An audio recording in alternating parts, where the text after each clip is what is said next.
ቅድም እንግዲህ የተለያዩ ፕሮጀክቶችን አይተናል የፕሮጀክት ምሳሌዎችን አሁን የሚቀጥለው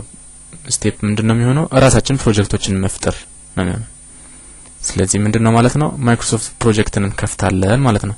ፕሮጀክትስ ኦን ማይክሮሶፍት ኦፊስ ፕሮጀክትን የምንከፍትባቸው ሁለት አይነት መንገዶች አሉ የመጀመሪያው መንገድ ስታርት ውስጥ እንሄዳለን ፕሮግራምስ ውስጥ ከዛ ማይክሮሶፍት ኦፊስ ውስጥ ከዛ ማይክሮሶፍት ኦፊስ ፕሮጀክት 2003 ደብል ክሊክ እናደርጋለን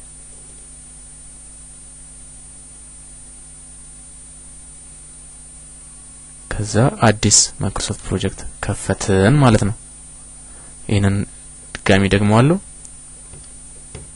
እቺ ልዝጋት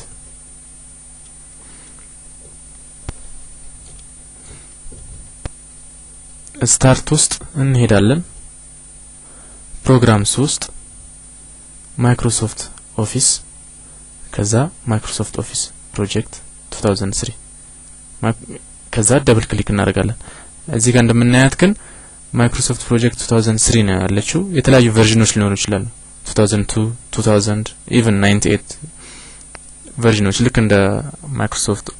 ወርድ 2000 ወርድ 2003 እንደሚባሉት ይሄም የተለያዩ ቨርዥኖች ስላሉት እና አሁን እየተጠቀምንበት ያለው ደግሞ ኦፊስ ፕሮጀክት 2003 ነው ይሄንን ደብል ክሊክ እናደርጋለን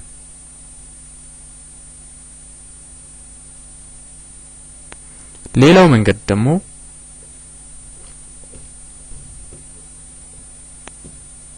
ብዙ ጊዜ ሶፍትዌሮች ስንጭን አፕሊኬሽኖች ስንጭን ሾርት ከቶች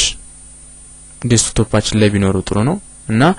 ሾርት ከት እዚህ ጋር ያስቀምጥናል ስንጭ ነው ሾርት ከት ዴስክቶፓችን ላይ ያስቀምጠናል ይሄንን በቀላሉ ደብል ክሊክ በማድረግ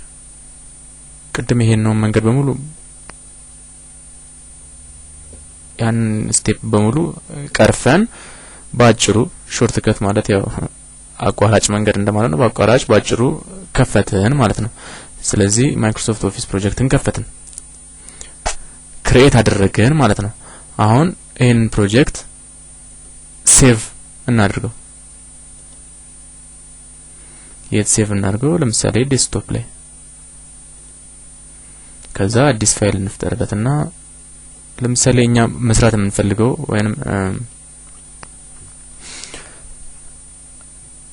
የፕሮጀክታችን ስም የሃውስ ፕሮጀክት